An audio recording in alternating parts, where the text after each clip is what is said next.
Guys, okay, untuk siri kali ni saya nak berceritakan tentang beberapa teori-teori kaunseling yang besar yang saya sendiri gelarkan dia the 8 big theories of counselling.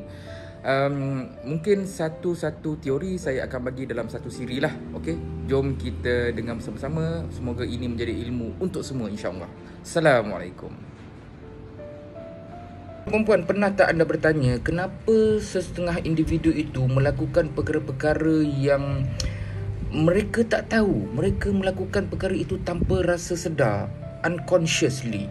Okay, so ini Sigmund Freud Sigmund Freud dalam teori analisis, psikoanalisisnya mengatakan bahawa inilah sebabnya apabila manusia itu, individu tertentu itu berada dalam konflik bawah sedar, mereka akan melakukan perkara-perkara yang tak betul, yang boleh memudaratkan diri mereka dan juga orang lain. So kita nak bercerita tentang teori psikoanalisis yang diasaskan oleh Sigmund Freud. Siapa Sigmund Freud ni? Okay, Sigmund Freud ni dia adalah seorang ahli psikologi yang berasal daripada Austria.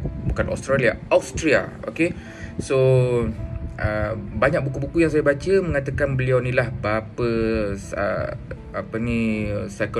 psikologi moden lah bapa psikoanalisis lah.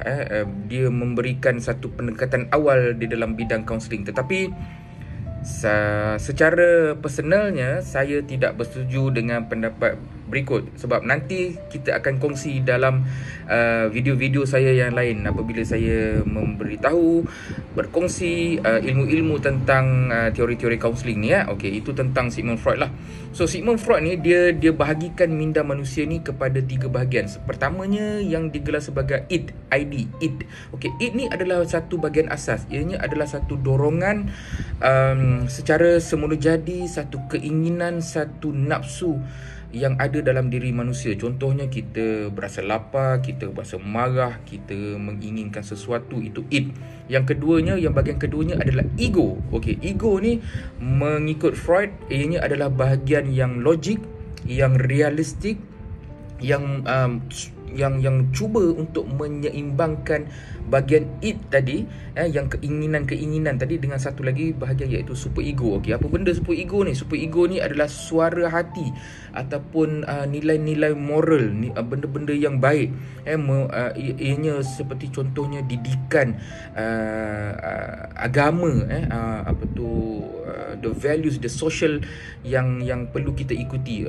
So id adalah yang orang cakap yang a bit more negative, super ego adalah more to the positive side, dan ego adalah perkara yang di tengah-tengahnya yang membalancekannya. Okey, so itu adalah perkara yang dibawa, struktur minda yang dibawa oleh Freud.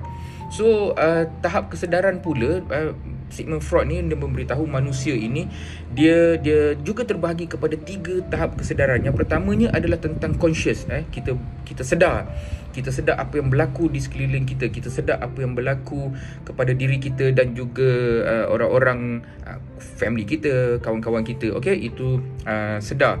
Dan yang pre-conscious pula, prasedar ni, ianya boleh kita akseskan, boleh kita lihat jika difikirkan semula.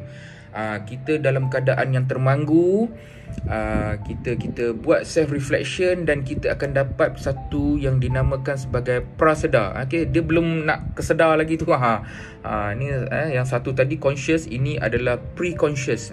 Dan yang ketiga adalah bawah sedar, which is unconscious. Unconscious ni mengikut Freud ini adalah satu bahagian yang tersembunyi dalam diri kita yang menyimpan satu perkara-perkara yang trauma, kenangan-kenangan lama, peristiwa-peristiwa lampau. Itu adalah yang dinamakan sebagai unconscious. Dia tersimpan, yang terbuku, yang akan meluap apabila berlakunya konflik. So itu adalah bab pertama yang saya nak ceritakan tentang Freud ini. Okey, jom kita sambung selepas ini.